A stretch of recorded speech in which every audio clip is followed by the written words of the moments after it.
وجاء اخوۃ یوسف، اب یہ مشرقی کی طرف سے اب یہ یوسف، حضرت یوسف کے جو بھائی ہیں وہ بھی آئے ہیں، اور ان میں سے 10 آئے ہیں، 11واں نہیں آیا۔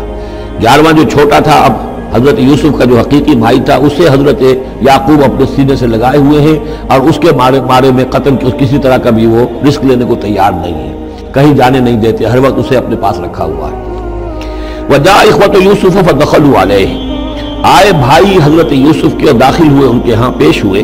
فعرفہم، اس نے تو پہچان لیا ان کو، وہم لہ منکرون، لیکن وہ اسے نہیں پہچان پائے۔ کیا اندازہ ہو سکتا تھا کہ یوسف ہے، عزیز مصر بنا بیٹھا ہے یہاں، جس کے دربار میں ہماری اب یہاں پیشی ہو رہی ہے۔ ولما جہزہم بجہازہم، پھر جب ان کا سامان ان کے حوالے انہوں نے کر دیا، تیار کر دیا ان کا اسباب، قال ائتونی بأخ لکم،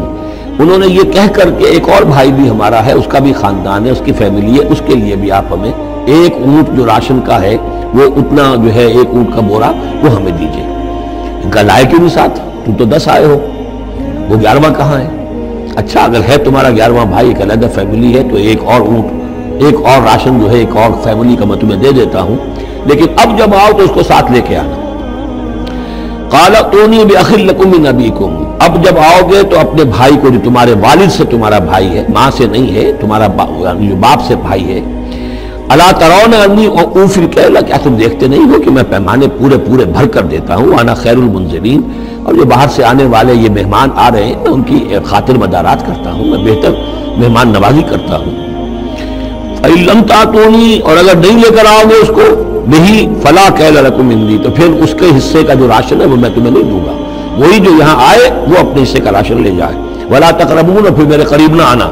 مجھ سے پھر یہ کہ آپ نے اظہار ناراضگی بھی فرمایا۔ قالوا سنراود عنہ اباہ، انہوں نے کہا کہ کوشش تو ہم کریں گے ابا جان کو کسی طریقے سے پھسلانے کی، وَإِنَّا لَفَاعِلُونَ، کچھ کر ہی گزریں گے انشاءاللہ، لے آئیں گے۔ وَقَالَ لِفِتْيَانِهِ، اور حضرت یوسف نے اپنے جو نوجوان کام کرنے والے تھے، چھوکرے جن کو کہا گیا، ان سے کہہ دیا، اجعلوا بضاعتهم فی رحالہم، یہ جو پونجی لے کر آئے تھے، ظاہر بات ہے کہ دیہات سے آئے، کیا لے کر آئیں گے؟ کچھ اون لے آئے ہوں گے، بھیڑیں بکریاں جو پالی ہوئی ہیں تو اس کی کچھ اون لے آئے، یا کوئی اس طرح کی چیزیں دیہات سے لا کر، اور یہ شہر میں اب اس کو پیش کر رہے ہیں تاکہ اس کے عوض انہیں غلہ دیا جائے۔ تو فرمایا جعلوا بضاعتهم فی رحالہم، یہ ان کے اسباب میں ان کا جو سارا سامان ہے جو یہ لے کر آئے تھے، یہ پونجی، یہ بھی واپس کر دو، اسی میں رکھ دو، جب اس میں گیہوں بھرو گے ان کے کجاووں کے اندر وہ سامان بھی رکھ دینا، لعلہم یعرفونہا، تاکہ وہ پہچانیں اس کو اور میرے اس احسان کو سمجھیں جا کر، اذا انقلبوا الی اہلہم، جبکہ وہ اپنے اہل و عیال میں واپس پہنچیں گے، لعلہم یرجعون، تو شاید کہ پھر وہ میرے اس احسان کو وہ بھی مانتے ہوئے پھر وہ دوبارہ آئیں۔ فلما رجعوا الی ابیہم، تو جب یہ پہنچے لوٹے اپنے والد کے پاس، حضرت یعقوب کے پاس، قالوا یا ابانا منع من الکیل، انہوں نے کہا ابا جان ہم سے ایک پیمانہ روک لیا گیا ہے، ایک خاندان کا راشن جو ہے وہ روک لیا گیا ہے، فارسل معنا اخانا، تو اب آئندہ جو ہے آئندہ سال ہمارے ساتھ ہمارے بھائی کو بھیجیے، نقتل، تاکہ ہم اس کی بھرتی بھی لے آئیں، اس کا راشن بھی لے آئیں، وَإِنَّا لَهُ لَحَافِظُونَ، اور ہم اس کی پوری حفاظت کریں گے۔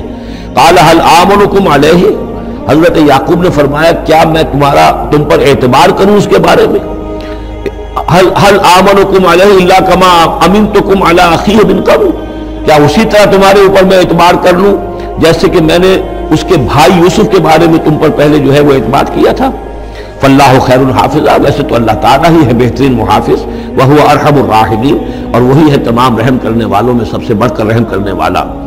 ولما فتحوا متاعهم وجدوا بضاعتهم ردت الیہم، جب انہوں نے اپنا سامان کھولا، کجاوے کھولے، تو انہوں نے یہ دیکھا کہ ان کی پونجی بھی انہیں لوٹا دی جو انہوں نے قیمت کے طور پر دی تھی۔ قالوا یا ابانا ما نبغی، وہ پکار اٹھے ابا جان ہمیں کیا چاہیے؟ ہذہ بضاعتنا ردت الینا، یہ ہماری پونجی بھی ہمیں لوٹا دی گئی ہے۔ وَنَمِيرُ أَهْلَنَا، ہم جائیں گے اپنے اہل و عیال کے لیے کھانے کا بندوبست کریں گے، وہاں سے راشن لائیں گے، وہاں سے غلہ لے کر آئیں گے۔ نَحْفَظُ أَخَانَا، اپنے بھائی کی ہم 10 ہیں اس کی حفاظت کریں گے۔ وَنَزْدَادُ كَيْلَ بَعِيرٍ، اور ایک اونٹ کی جو کجاوا جو ہے، اونٹ کا جو بوڑا ہے وہ ہم لے کر آئیں گے مزید۔ ذَلِكَ كَيْلٌ يَسِيرٌ، یقیناً یہ بڑی آسان شے ہے جو ہمیں مل جائے گی۔ قَالَ لَنْ أُرْسِلَهُ مَعَكُمْ، حضرت یعقوب نے کہا ہرگز نہیں بھیجوں گا میں اسے تمہارے ساتھ، حتیٰ تو موثقا من اللہ، یہاں تک کہ تم بڑی گاہی قسم کھاؤ میرے سامنے، اللہ کی لَتَأْتُونَّنِي بِهِ کہ تم لازماً اسے لے کر آؤ گے واپس، إِلَّا يُحَاطَ بِكُمْ الا یہ کہ تم سب کو گھیرے میں لے لیا جائے، کوئی ایسی مصیبت آ جائے تم سب ہلاک ہو جاؤ، ہو سکتا ہے کہیں تم سب کو ہی پکڑ کے قید کر دیا جائے، وہ اور بات ہے، لیکن بصورت دیگر تمہیں اس کو لانا ہوگا واپس۔ فَلَمَّا آتَوْا مَوْثِقَهُمْ تو اب جب انہوں نے اپنی قسم کھا لی اور دے دی، اپنا عہد و قول و قرار، قال اللہ علی ما نقول وکیل، تو حضرت یعقوب نے فرمایا ٹھیک ہے، اب جو اللہ تعالیٰ جو کچھ ہم کہہ رہے ہیں، جو ہمارا قول و قرار ہوا ہے، اللہ تعالیٰ اس پر نگہبان ہے۔ وقال یا بنی، انہوں نے کہا میرے بیٹو، لا تدخلوا من باب واحد، دیکھنا وہاں جب داخل ہو تو کسی ایک دروازے سے داخل نہ ہونا، یعنی یہ لوگ دیکھیں گے 10-11 بھائی چلے آ رہے ہیں، اس سے یہ کہ لوگوں کے اندر جو ہے وہ حسد بھی پیدا ہو سکتی ہے، جس کو ہم کہتے ہیں کہ نظر بھی لگ سکتی ہے۔ لا تدخلوا من باب واحد وادخلوا من ابواب متفرقۃ، تم داخل ہونا متفرق دروازوں سے۔ وما اغنی عنکم من اللہ من شیء، اور دیکھو میں اللہ تعالیٰ کی طرف سے کوئی فیصلہ ہو، کوئی تمہارے لیے کوئی غضب کا معاملہ ہو اللہ کی طرف سے ہی، تو میں روک نہیں سکتا، میں منع نہیں کر سکتا، لیکن یہ کہ پھر بھی جو بھی اللہ تعالیٰ کی طرف سے ہم احتیاط کر سکتے ہو اس کے اندر کوئی حرج نہیں ہے۔ وما اغنی عنکم من اللہ من شیء، میں نہیں بچا سکتا تمہیں اللہ تعالیٰ کی تقدیر سے یا اللہ کے فیصلے سے کچھ بھی۔ ان الحکم الا للہ، نہیں ہے اختیار مطلق مگر اللہ کا۔ علیہ توکلت، اسی پر میں نے توکل کیا ہے، وعلیہ فلیتوکل المتوکلون، اور اسی پر تمام توکل کرنے والوں کو لازماً توکل کرنا چاہیے۔ ولما دخلوا من حيث امرهم ابوهم، تو جب وہ داخل ہوئے جیسے کہ حکم دیا تھا ان کے والد نے داخل ہونے کا، ما كان يغني عنهم من الله من شيء، یعقوب اللہ تعالیٰ کی کسی بھی فیصلے سے، اللہ تعالیٰ کی طرف سے آنے والے کسی بھی آزمائش یا مصیبت سے انہیں بچانے والا نہیں تھا، الا حاجۃ فی نفس یوسف قضاها، ہاں ایک خیال سا یوسف کے یعقوب کے دل میں پیدا ہوا اور اس نے اس کو پورا کر لیا، یعنی یہ تدبیر کے درجے میں یہ بات کر لی کہ ایک دروازے سے داخل نہ ہو، اب باب متفرقہ سے داخل ہو۔ وَإِنَّهُ لَذُو عِلْمٍ لِمَا عَلَّمْنَاهُ، اور یقیناً وہ صاحب علم تھا یعقوب اس چیز کے اعتبار سے جو علم ہم نے اسے دیا تھا، وَلَكِنَّ أَكْثَرَ النَّاسِ لَا يَعْلَمُونَ، لیکن اکثر لوگ جانتے نہیں ہیں۔ وَلَمَّا دَخَلُوا عَلَى يُوسُفَ، اب وہ حضرت یوسف کے ہاں پھر پیش ہو رہے ہیں۔ آوَى إِلَيْهِ أَخَاهُ، اب انہوں نے اپنے بھائی کو بنیامین کو اپنے پاس بلا لیا۔ قَالَ إِنِّي أَنَا أَخُوكَ، اور خفیہ طور پر اس کو بتا بھی دیا، اپنی آئیڈینٹی ریویل کر دی، میں تمہارا بھائی ہوں، یوسف ہوں۔ فَلَا تَبْتَئِسْ بِمَا كَانُوا يَعْمَلُونَ، تو جو کچھ یہ لوگ یہ بڑے بھائی کرتے رہے ہیں اب اس کی طرف سے غمگین مت ہو، یعنی تمہارے اب دل اندر دور ہو چکے، سختی کے دن ختم ہو گئے، اب اللہ تعالیٰ نے مجھے جس مقام پر پہنچایا ہے اب تمہیں بھی مجھ تک پہنچا دیا ہے، لہذا اب کوئی رنج اور غم نہیں۔ فلما جہزہم بجہازہم، پھر اب دوبارہ جب ان کا سامان تیار کر دیا، بورے بھرے گئے، غلہ جو ہے بھر دیا گیا، جعل السقایۃ فی رحل اخیہ، تو حضرت یوسف علیہ السلام نے ایک پیالہ جو تھا، وہ یوں سمجھیے جام تھا سونے کا بنا ہوا جس میں کہ بادشاہ شراب پیتا تھا، جعل السقایۃ فی رحل اخیہ، پینے کا پیالہ جو ہے وہ اپنے بھائی بنیامین کے بورے میں رکھ دیا۔ ثم اذن مؤذن، پھر ایک پکارنے والے نے پکار لگائی، ایتھا العیر، اے قافلے والو، انکم لسارقون، اب وہ چل پڑے ہیں، قافلہ چل پڑا، پیچھے سے آواز دے رہا ہے تم لوگ تو چور ہو۔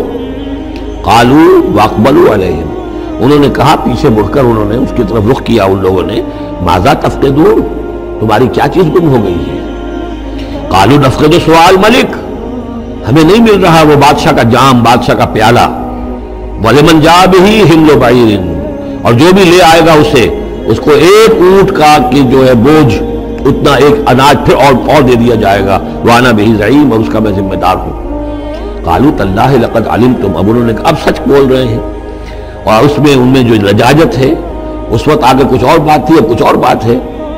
قَالُوا تَاللَّهِ لَقَدْ عَلِمْتُمْ مَا جِئْنَا لِنُفْسِدَ فِي الْأَرْضِ،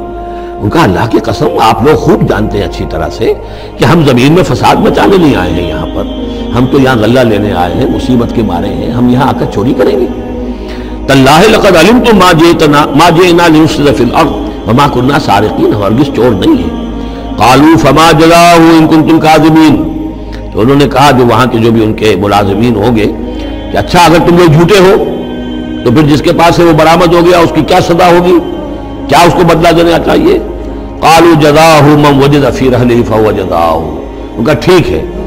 اگر تو ہمارے کسی سامان میں سے وہ نکل آئے تو جس کے سامان میں سے نکلے گا وہی اس کی جزا ہے، اس کو اپنے پاس رکھ لینا، اور وہ جو ہے ہماری طرف سے گویا کہ تاوان ہو جائے گا جو اب ادا کر لیں۔ قالوا جزاؤہ من وجد فی رحلہ فہو جزاؤہ، وہی بدلہ ہوگا، اس کو تم رکھ لینا، وہ تمہارا غلام بن جائے گا۔ کذالک نجزی الظالمین، ہم تو اسی طریقے سے ظالموں کو بدلہ دیا کرتے ہیں، یہی ہمارے ہاں رواج ہے۔ حضرت یوسف کے بھائی کہہ رہے ہیں فبدا لهم بأوعیتهم قبل وعاء اخیہ، تو حضرت یوسف نے شروع کی تلاشی لینی تو اپنے بھائی کے اس بورے سے پہلے ان کے بوروں کی تلاشی لی، ثم استخرجها من وعاء اخیہ، پھر نکال لیا اپنے بھائی بنیامین کے بورے میں سے۔ کذالک کدنا لیوسف، اب یہاں چونکہ ذرا سا اشکال ہوتا ہے کہ ایک طرح کا دھوکہ ہو رہا ہے یہ، تو اس میں ذرا ایک شان نبوت جو ہے حضرت یوسف علیہ السلام کا مقام اور مرتبہ، اور آپ نے اس طرح کی تدبیر اختیار کی ہے تو اللہ تعالیٰ نے اس کی ذمہ داری خود لی ہے۔ کذالک کدنا لیوسف، یہ چال ہم نے یوسف کو بتائی، کیونکہ اللہ کے علم میں تو تھا کہ کوئی گدن نہیں پہنچے گا، سب کو ان کو آئی جانا ہے، عارضی سا معاملہ ہے، اس عارضی سی تدبیر میں کسی کو نقصان کوئی پہنچ نہیں رہا ہے، تو ایک تدبیر ہے، یہ ایک توریہ جو ہو گیا ہے، اس توریہ کے ذریعے سے وہ صورتحال، کیونکہ اللہ کو تو اختیار ہے، تو اس میں اللہ تعالیٰ نے اس کی پوری ذمہ داری خود اٹھا لی ہے۔ کذالک کدنا لیوسف، اس طرح ہم نے یہ چال اور یہ تدبیر بنا دی یوسف کے لیے۔ ما کان لیاخذ اخاہ فی دین الملک، ان کے لیے یہ ممکن نہیں تھا کہ اپنے بھائی کو روک سکتے اپنے پاس بادشاہ کے دین کے اعتبار سے، یعنی اس وقت ملک میں جو بادشاہ کا دین تھا، دین سے مراد نظام ہے، یہ نوٹ کیجئے، یہ جگہ بہت اہم ہے قرآن کی۔ دین کسے کہتے ہیں؟ نظام کو۔ بادشاہی نظام ہے تو دین الملک، بادشاہ کا نظام ہے، بادشاہ جو ہے سوورن ہے، اس کا حکم جو ہے وہ قانون ہے، وہ جو چاہے حکم دے، اس کا معاملہ جو ہے وہ سارا اختیار مطلق اس کا ہے، پورا نظام سلطنت و مملکت اس کے تابع، یہ دین الملک۔ اور دین اللہ کیا ہے؟ اللہ کی سوورنٹی مان کر پورا نظام زندگی اس کے تابع کر دیا جائے، یہ دین اللہ ہے۔ اذا جاء نصر اللہ والفتح ورأیت الناس يدخلون فی دین اللہ افواجا، تو دین الملک اور دین اللہ۔ اور آج کا دین کون سا ہے؟ دین الجمہور، پاپولر سوورنٹی، حاکمیت عوام کی، وہ اپنے نمائندوں سے جو چاہے قانون سازی کریں، جس چیز کو چاہے جائز قرار دے دیں، جس چیز کو چاہے ناجائز قرار دے دیں، یہ دین الجمہور ہے جو کفر ہے، شرک ہے۔ دین اللہ ہے اسلام، کہ اللہ کی سوورنٹی، حاکمیت اس کی، مسلمانوں کی خلافت، قانون جو ہے اللہ کا۔ البتہ جہاں اللہ کی طرف سے کوئی واضح حکم نہیں ہے وہاں مسلمان باہمی مشورے سے مباحات میں سے کسی شے کو اختیار کرنے میں چاہے میجورٹی ووٹ کے ذریعے سے فیصلہ کر لے، کوئی حرج نہیں، یہ دین اللہ ہوگا۔ تو ظاہر بات ہے کہ مصر میں سب نظام تھا، بادشاہ کا نظام تھا، اس کا قانون تھا، اور حضرت یوسف جو بادشاہ نہیں تھے، اس قانون کو وہ بدل نہیں سکتے تھے، وہ جو بھی اختیار تھا ان کا اپنے خاص شعبے سے متعلق تھا، وہ زراعت کا شعبہ تھا یا خوراک کا شعبہ تھا، اس میں تو مختار مطلق تھے، لیکن یہ کہ وہاں کا قانون اور دستور جو تھا اس میں دخل اندازی نہیں کر سکتے تھے، یہ باہر کے لوگوں کو وہاں روکنا ان کے لیے ممکن نہیں تھا۔